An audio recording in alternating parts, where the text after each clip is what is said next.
राम राम मैत्रिणींनो, आज आपण बघणार आहोत कोथिंबीरीच्या वड्या. कोथिंबीरीच्या वड्या तयार करण्यासाठी लागणारे साहित्य आपण पाहून घेऊया. इथे अर्धा किलो कोथिंबीर तोडून घेतलेली आहे. 1 वाटी बेसन, मोठी वाटी आहे, साधारण 250 ग्रॅम. जिरे, हळद, मीठ, 10 ते 12 हिरव्या मिरच्या, ओवा, 25 ते 30 लसूण पाकळ्या, 1 इंच अद्रकाचा तुकडा, 1 ते 2 चम्मच खसखस आणि तेल. मिक्सरच्या भांड्यामध्ये मिरच्या, अद्रक, लसूण याची आपण बारीक पेस्ट करून घेणार आहे. अद्रक, लसूण, मिरचीची पेस्ट झालेली आहे. त्यामध्ये जिरेही बारीक करून घ्या. कोथिंबीर आपण चिरून घेतलेली आहे. त्यामध्ये आपण आता बेसनाचे पीठ घालणार आहे.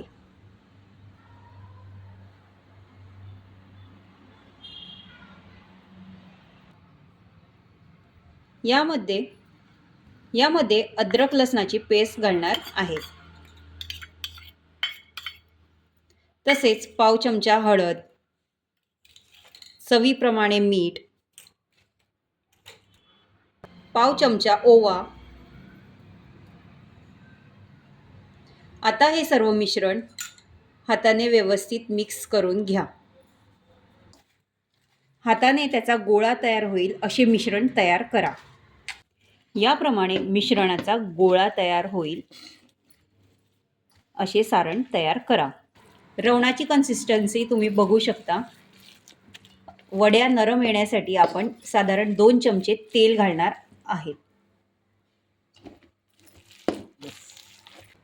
इथे ढोकळ्यांना आपण ज्याप्रमाणे ताट ठेवतो त्याप्रमाणे ताट ठेवा आणि चमच्याच्या साहाय्याने हे तेल पसरवून घ्या, किंवा आपल्याकडे ब्रश असेल तर त्या ब्रशच्या साहाय्याने तेल पसरवून घ्या. आता यामध्ये आपण रवण सेट करणार आहे.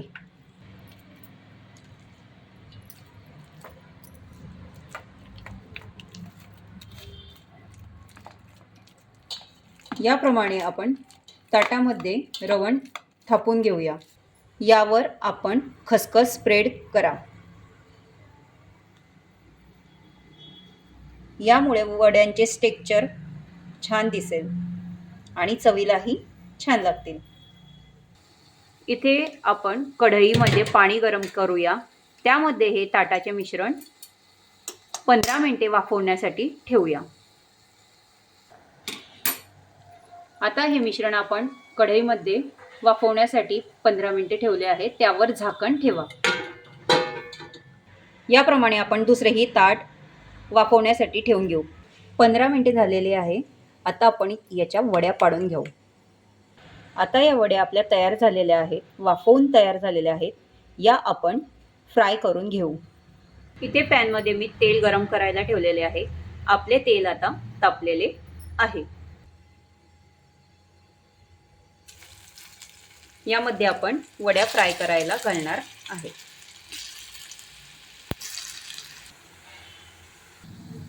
आपल्या वड्या गोल्डन ब्राऊन झालेल्या आहेत. आता आपण या काढून घेऊ. आपल्या खमंग अशा कोथिंबीरीच्या वड्या तयार झालेल्या आहेत. तर या मैत्रिणींनो, कोथिंबीरीच्या वड्या. आजची कोथिंबीर वड्यांची रेसिपी तुम्हाला कशी वाटली कमेंट करून नक्की सांगा.